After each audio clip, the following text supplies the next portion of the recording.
بسم اللہ الرحمن الرحیم۔ ربیع الاول اسلامی سال کا تیسرا قمری مہینہ ہے۔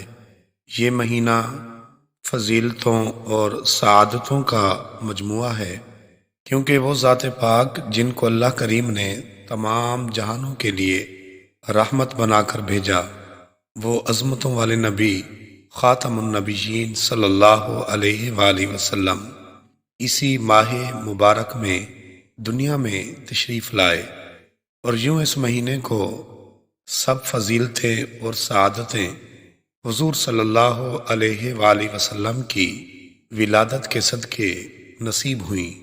ربیع الاول کی عظمتوں کے کیا کہنے، یقیناً حضور نبی اکرم نور مجسم صلی اللہ علیہ وآلہ وسلم دنیا میں تشریف نہ لاتے تو کوئی عید ہوتی، نہ کوئی شب بارات، بلکہ کون و مکان کی تمام رونق اور شان اس جان جہاں محبوب دو جہاں صلی اللہ علیہ وآلہ وسلم کی قدموں کی دھول کا صدقہ ہے۔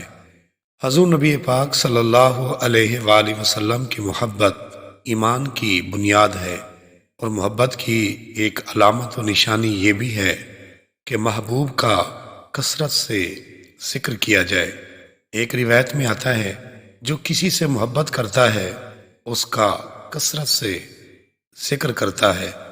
یوں تو سارا سال ہی ہمیں نبی پاک صلی اللہ علیہ وآلہ وسلم کا ذکر خیر اور اپنے قول و فعل کے ذریعے آپ صلی اللہ علیہ وآلہ وسلم سے محبت کا اظہار کرنا چاہیے، لیکن بالخصوص ربیع الاول شریف میں اللہ کریم کی اس عظیم نعمت پر شکرانے کے طور پر ذکر حبیب صلی اللہ علیہ وآلہ وسلم کی کثرت کرنی چاہیے، اور اس ذکر کے کئی طریقے ہیں۔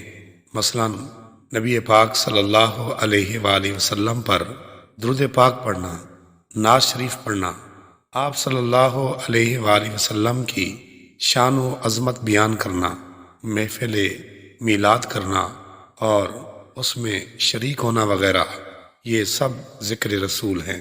لہٰذا ربیع الاول شریف میں یہ تمام چیزیں ہمارے معمولات میں شامل ہونی چاہیے۔